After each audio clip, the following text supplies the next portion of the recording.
আসসালামু আলাইকুম। সবাই কেমন আছেন? আলহামদুলিল্লাহ, আমি আপনাদের সুরাই আপু ভালো আছি।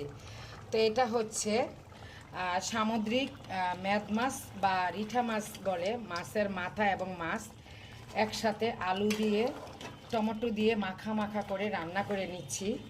কি বলবো আপুরা, এরকম মানে এই মাছ মাছ বা মাথা রান্না করলে আমাদের পরিবারে মানে আমার 3 ছেলে মেয়ে আপনার ভাইয়া ভাত একটু বেশিই খায়। সত্যি কথা বলতে আমিও কিন্তু ব্যতিকর্ম, তার কম নয়। আর এটার ঝোলটা কি যে মানে ইয়া লাগে, মানে মজা লাগে। অনেক কাপড়ে হয়তো পছন্দ করে, আবার অনেকে পছন্দ করে না। কিন্তু আমাদের মানে ফ্যামিলির বাবার বাড়ির ফ্যামিলিও, আমাদের বাবার বাড়ির ফ্যামিলি ভাই বোন সবাই কিন্তু এই তরকারিটা পুরা পছন্দ করে। আর শীতের দিনে বেশি মজা এই মাছ আর মাথা, সামুদ্রিক রিঠা মাছ এবং মেদ মাছ। তো আজকের ভিডিওটি দুপুরবেলার থেকে আমি শুরু করলাম, রান্নার থেকেই। আর কি কি শপিং করেছি সেটাও আপনাদের সাথে আজকে ভিডিওতে থাকবো, মানে থাকছে আর কি। পুরা আমি মিমের জন্য যা যা এনেছি তা আপনাদের সাথে শেয়ার করতেছি। পর্দাগুলো আপনার ভাইয়া দেখাবে। এই যে প্লাজো এটা এনেছি। এখানে কিন্তু এই প্লাজোর দামগুলো কিন্তু আপুরা মানে 350 টাকা বলে, কিন্তু আপনারা মানে কমাইয়া বুঝে আনবেন। আমি কিন্তু 200 টাকা করে এনেছি। এই যে এটা 200, এটা 250, এটা 250, আর এই দুইটা নিয়েছে আপুরা। মানে ওরা চেয়েছে 250 টাকা 300 টাকা, কিন্তু আমি 150 টাকা করে দুইটা 300 টাকা আনছি। কিন্তু ওরা একদম বলছে 250 করে 500 টাকা, কিন্তু আমি তো প্রথমেই বলেছি 100 টাকা।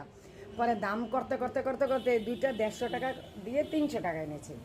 আর এটাও দাম বলেছিল কিন্তু 250 টাকা। তো যাই হোক, গাউসিয়া মানে যার কাছ থেকে যেরকম নিতে পারে আপুরা, বুঝছেন? তো আপনারা একটু দাম করে মানে কেনাকাটা করবেন বুঝে শুনে। আর পর্দাগুলো আপনার ভাইয়া দেখাবে।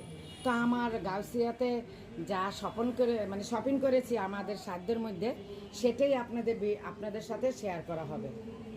যা পুরা ওদিন যে গাউসিয়ার ভিডিওটা শেয়ার করেছি, কিন্তু পর্দাগুলো যে কিনেছি ওটার ভিডিও কিন্তু আর শেয়ার করি না। এখন মানে দেখাচ্ছি। একটা হচ্ছে মিষ্টি আর হালকা গোলাপির মতন আর কি, হালকা মিষ্টি গোলাপি এরকম। আর এই যে এটা, এই যে দেখুন। আর এটা কিন্তু এটা আপনার ভাইয়ার রুমের জন্য এনেছি। আর দুটোটাই আমরা দুইজনেই পছন্দ করেছি পর্দাগুলো। তো যাই হোক, কেমন হলো, কোন পর্দাটা কেমন হলো আপুরা কমেন্টে জানাবেন। আমি ভালো করে দেখানোর চেষ্টা করতেছি। যাই হোক, এই যে আপুরা, এটা অনেক অনেক জরুরি ছিল আমার এলপি গ্যাসের জন্য। কারণ বাতাসে এলপি গ্যাস বের হয়ে যায়, আর এটা তো কিনা গ্যাস, অনেক সাশ্রয় করা দরকার। আমি চিন্তা করি আমার হাজব্যান্ড মানে আপনাদের ভাইয়ার গ্যাস একদম অপচয় কম করার জন্য। এমন রান্নার ক্ষেত্রে আপুরা আমি গ্যাস কিনা গ্যাস যেহেতু বুঝে শুনে ব্যবহার করি।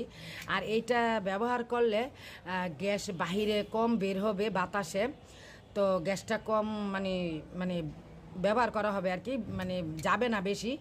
তো আপনারা চাইলে এটা যারা কিনা গ্যাস এলপি গ্যাস ব্যবহার করেন তারা এটা মানে চুলার উপরে দিয়ে রান্না করতে পারেন।